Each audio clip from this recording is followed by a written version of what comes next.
Christ is risen from the dead, trampling down death by death, and upon those in the tombs bestowing life. Hello, this is Father Thomas, and I'm here with Yolanda Elizabeth. And due to popular demand, we are back for a command repeat attempt at our podcast-ish sort of thing.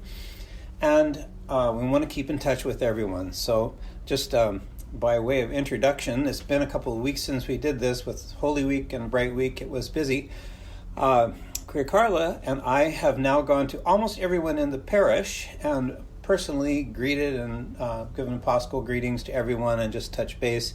And I want to tell you on behalf of everyone that I've talked to, everyone we all miss each other. Everyone very much misses the church and the brothers and sisters here at church, and are all really looking forward to getting back and getting past this crisis and back into the groove at St. James.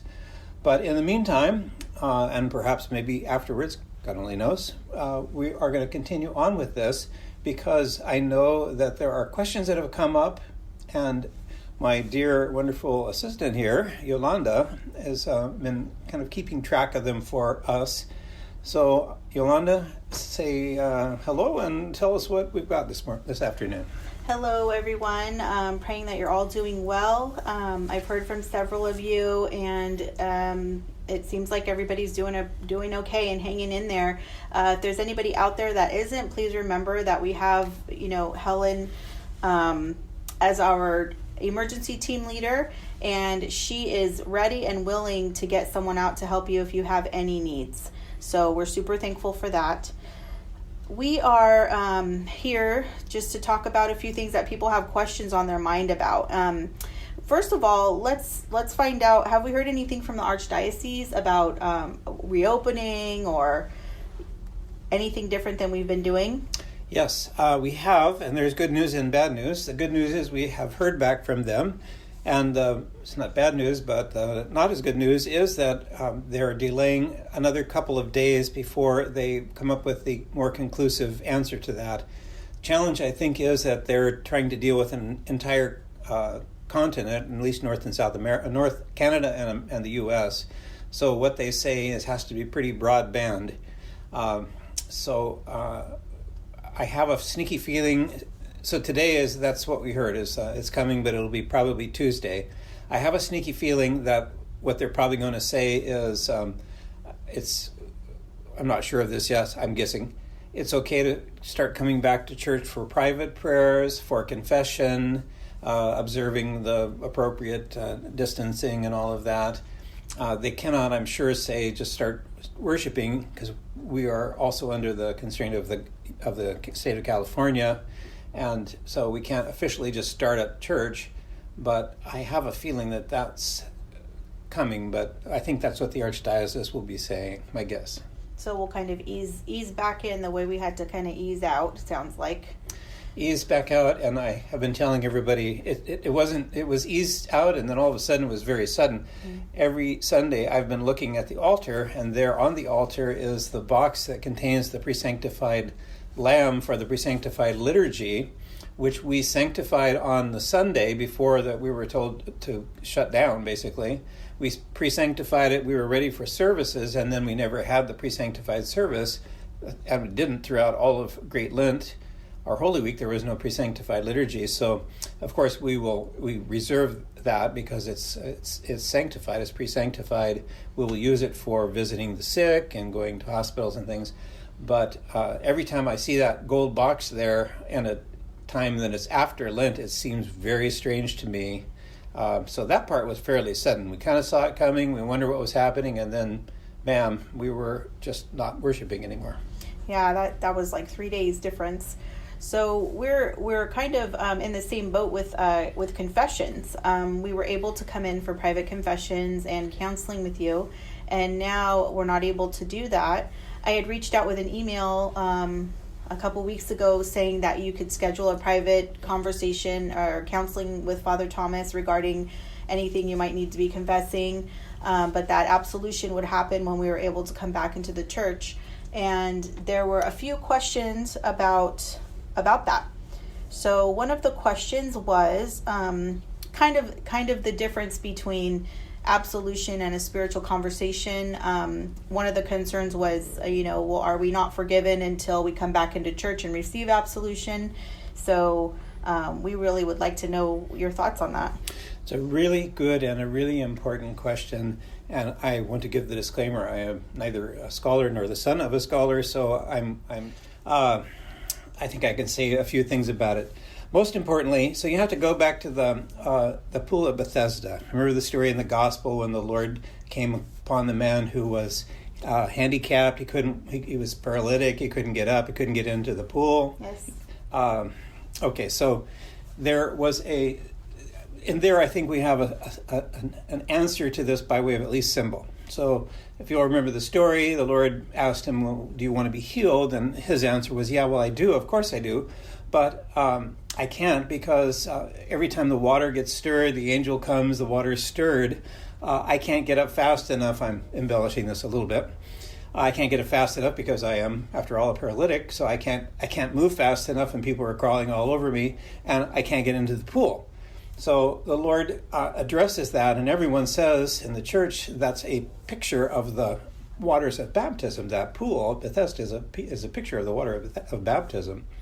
So the Lord blows the whole thing for everyone, Orthodox, when he doesn't say, okay, I'm going to tell the angel to come in just a second. I'm going to freeze frame everybody here so they won't be able to move. And when you see that water stirring, then you have to jump in and I'll hold everybody back. You'll have time to get in the water.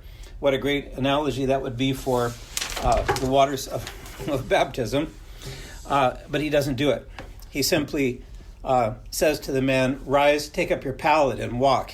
So he in a sense blows the whole thing. Why does he do it? Because as God, he doesn't need any of those things. We need those things. We need the water of baptism. We need communion. We need the sacrament of confession and absolution. We need all of those things. God doesn't require any of them. He simply healed. So he healed the man and said, get up and walk. He got up and walked, and that was the end of it.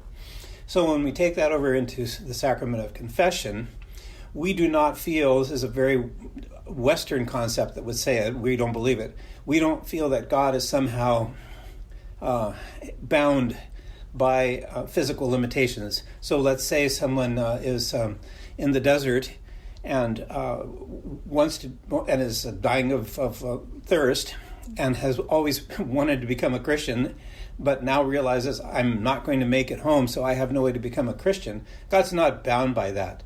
We call upon the name of the Lord. We cross ourselves. Someone could simply cross themselves, make the sign of the cross over their forehead, or say, God, help me, have mercy on me. And from that point, that person is a baptized Orthodox Christian and would die accordingly. The thief on the cross being a good example. So that's kind of a windy, wordy way of saying absolution, not that we discount it. It's extremely important. But in a time of crisis like this, it doesn't prevent God from forgiving us for those things that we have said. So several layers to this. So when someone comes and says, I have something I want to confess, right now, I can absolutely still hear them right here in my office. We can go for a walk together. We can have a discussion, which oftentimes I like to do anyway before confession. So what's going on? What are your challenges? What are your issues? Helps to just talk it all out. That's not part of the confession, but it's the front door to the confession. And then, of course, comes the formal absolution, which I think will be lifted pretty soon. We'll be able to do it. Formal absolution comes when the priest says, would you please kneel, puts his stole over the head of the person and asks for and prays the prayer of absolution, the sacrament. So that happens at that second, at that moment. But is God somehow prevented if we offer our confession to him privately, and yes, staying spiritually in touch with the church and with the priest, we have a penitential heart. Is God somehow prevented from forgiving us because we weren't able to hear those words? And the answer is absolutely not. He's not prevented. Nothing stops God. That's super encouraging to hear. And I thank you so much for sharing that with us. We have lots of things to consider now, and it's we'll be all excited to come back to church and be able to do that in person. But it's super encouraging knowing that in a time of crisis that this is what is going on. So if anybody still, give me a call or text me or email me if you want to schedule a conversation with Father Thomas. Also, if you have any other questions that you'd like us to address here on our podcast, we're hoping to do them a little more often than we did with the busyness of the season. We probably have a little bit more time now to get these done, trying to get them done weekly. So please email me and I'll keep track of the questions and we'll be able to address them. Oh, there was another question. The question was, we're not able to take communion now. So how does that affect us directly as not being able to take communion? So there's a right and a wrong way to answer this question. So you can say everything that I just said about the sacrament of penance and apply it to communion. But I want to say on the outset, you can also say that the wrong way, and unfortunately some of our priests and clerical people have inadvertently said it the wrong way. Sort of flippantly saying, well, this isn't Starbucks, and you can wait on that, and what's the rush? Absolutely, the desire for the body and blood of Christ on a frequent, regular, recurrent basis is heart and soul orthodoxy. That's simply at the heart of our faith. Always, whether monastic, whether someone in the church, in the world, is an extremely important part of our faith. So I don't want to say anything that will sound like, well, come on, get a life. What's the big deal? You can have it once a year. Some people can only have communion once a year if you live in a country where there's no priest that visits just once or twice a year. So, what's the big deal? They make it, you can make it. I don't want to say that in that flippant way because, as the psalm says, as the doe longs for flowing streams, so longs my soul for thee, O Lord. My soul doth thirst for the living God. When shall I come and see thy face? That should be our attitude towards communion. It's simply what we do. So that should be our attitude towards communion. We should long for it. And it's an absolutely pious and holy feeling to long for communion and to want to be restored. I hope to God that no one that goes through this crisis comes back into the church saying, well, I learned something now. Communion is not all that much of a big deal, and I'll just do that once a quarter. Absolutely not. It's an abomination. Somebody quoted Father Alexander Schmemann as a good reason for not worrying about it that much. They found a quote in one of his books. But I'd like to say, if you read Father Alexander Schmemann's books, if you look at his writings, he absolutely railed against the practice of infrequent communion.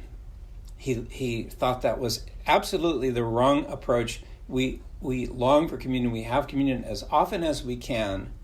So during this season, we can't. We haven't been able to. Some of you have, and those who are even worse off because we feel so guilty because we know we can and the rest of you can't. And that really pulls at us, and I can guarantee that everyone at church feels that way. But again, as I said regarding confession, God knows our heart. There are lots of other things that we do. Our prayer life with God is communion. Our reading of the scriptures and of the saints is communion. Our pious time with family and friends on computer or face-to-face at a distance, all those things are ways of communing with God.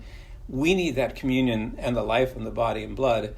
He doesn't need it, and he can certainly satisfy our hunger and thirst until the time where, more appropriately, we can have communion on a weekly basis as it is intended to be. Those are really great pieces of input and advice for how to walk out our faith in a time where we can't physically walk out our faith. It's been really trying, and I'm sure everybody's feeling the burden of it. So now we have some things to think about. So we'll just wrap it up. And we'll hope that you guys can get to us with questions. It makes it a lot easier for us to do the podcast if we have things to talk about. And I wanted to thank everybody for their prayers during my recent little bit of a scare with the COVID. I had to have a test on Sunday. It was very uncomfortable. They put the swab all the way down the nostrils and the throat, and it touches the same exact spot in the back of the throat. So I'll leave you to imagine that. But I had a negative test result, and I'm super thankful for all of the prayers. So I'm feeling much better, and we hope to be able to reach out to you guys again soon with another episode. Thank you, and thank God for the good news on that. We knew that was going to be the report, but it felt so good to hear when it was conclusively, when you were approved for further service. For free re-entry back into my quarantine. I have a way with words, so sometimes I can just reach for the right one. Definitely. All right, so thank you very much, beloved church, and we will look forward to that day. Oh, and the last thing we will squeeze in here is we're not sitting and doing nothing at St. James. As we speak, the apps is going up. Terry has been sending some pictures out. I think Kim, some pictures of the construction as it's in progress. And I want to tell you, when you are actually standing here, your mouth will drop open. Am I right? Yes. What was your first? You weren't able to see it till today. What did you think? Yeah, I just couldn't believe it. It's just beautiful, and it makes the church feel more intimate already. And I just can't wait to see when it's done and when the liturgy is served and we can all be together. But it's awesome in the right sense of the word. It's a beautiful construction. Okay. All right. Christos anesti ac necron thanaton patisas cetis intis nimasi zoe carisamenos. Christ is risen.